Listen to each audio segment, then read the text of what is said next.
This is 5 on your side at 10. Focused on you. Developing tonight, a man is found dead in the front seat of a U-Haul truck in South St. Louis City. Thank you for joining us tonight. I'm Ann Allred. This happened just after 6 o'clock tonight. Our Robert Townsend joins us outside police headquarters with the latest.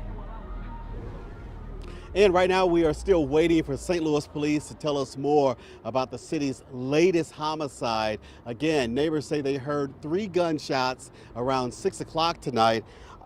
Police arrived and found a man shot to death inside a U-Haul truck that was parked behind several apartment buildings and in an alley. Now, this happened near the 3800 block of Donica near Gustine Avenue. I talked to one man who did not want to go on camera. He said after he heard the gunshots, he approached the U-Haul truck and saw the driver's side window shot out and the front passenger door wide open. Now, the man also told me the driver's pants pockets were pulled out and the victim was slumped over the passenger seat.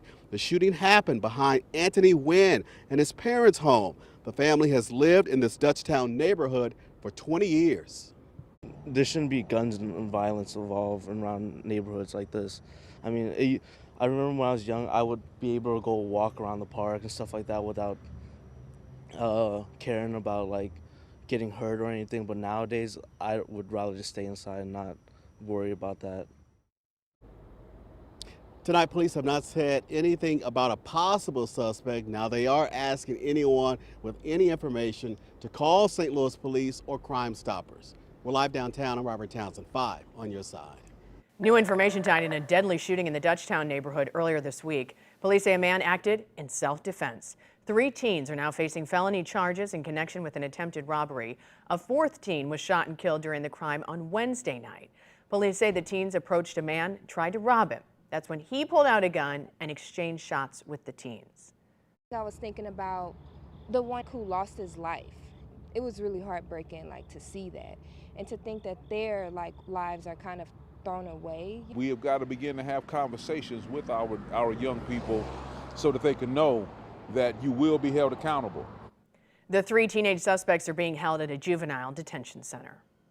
It is a beautiful night across the St. Louis area, unseasonably warm as we wrap up September. Chief Meteorologist Scott Connell is joining us now with the Weather First forecast. So many people commenting about, doesn't feel like fall. No, it really doesn't feel like fall. And tonight, our last full moon of September here, the full moon rising, we have a time lapse of the last couple of 3 hours here as you look down Market Street and moon rising over the arch. What a warm afternoon it ended up being in St. Louis with temperatures running way above average, not quite to 90 degrees, getting close to it this afternoon now. The moon was actually full at 4:57 this morning, so that's when it was actually at its peak illumination. At this point, we're kind of where we were about this time last night. 88 degrees is the current temperature, or actually the high temperature that we had today. 66 was the low.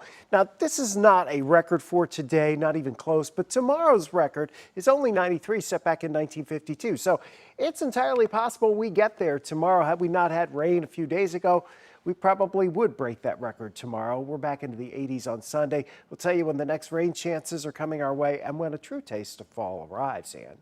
2 students at Hazelwood Central High School are facing charges after being caught having sex in the classroom.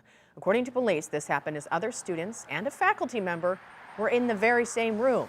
Now some video footage is circulating on social media. One parent says the students did not understand the consequences that await them.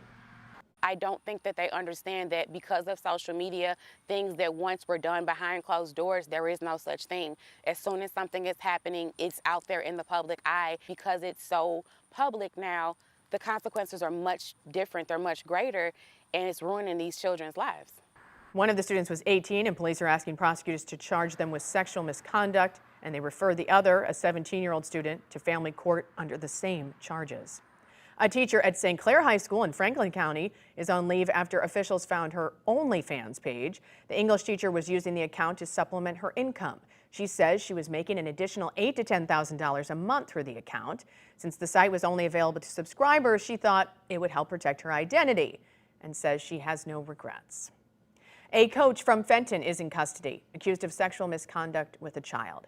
Police say Trevor White was texting someone he thought was a minor, asking for sexually explicit photos. White has been a coach for over 10 years, so investigators are worried there may be more victims. If you have any information, please contact the St. Louis County Police Department. Let's take a live look at the U.S. Capitol, where Congress has a little more than 24 hours to prevent a government shutdown. They will either need to pass a funding bill or approve a short-term measure to give themselves more time. House Republicans are divided. Some continue to stall and demand more spending cuts. Federal programs like SNAP could be put at risk if the government shuts down for too long. The UAW strike is growing as it moves into week 3. Talks are still at a standstill between two of the country's big 3 automakers and the UAW. The union's president announced today that more workers would be joining the picket lines across the country. They're adding 2 new plants to the list, one of which is another GM facility. Stellantis will now be on the strike list because they are making progress with negotiations according. They will not be on the strike list. What we win at the bargaining table depends on the power we build on the job. It's time to use that power. That's why I'm calling on an additional 7,000 members across Ford and GM to go on strike. Ford CEO has said the company is close to a deal with the union. GM says it's waiting on a union counteroffer for their deal. Local brewer Urban Chestnut is hosting their annual Oktoberfest through Saturday. The party's still going on until 11:30 tonight. This is a free event at the brewery. It has live German-style music, traditional Oktoberfest food, and of course, the locally brewed beer.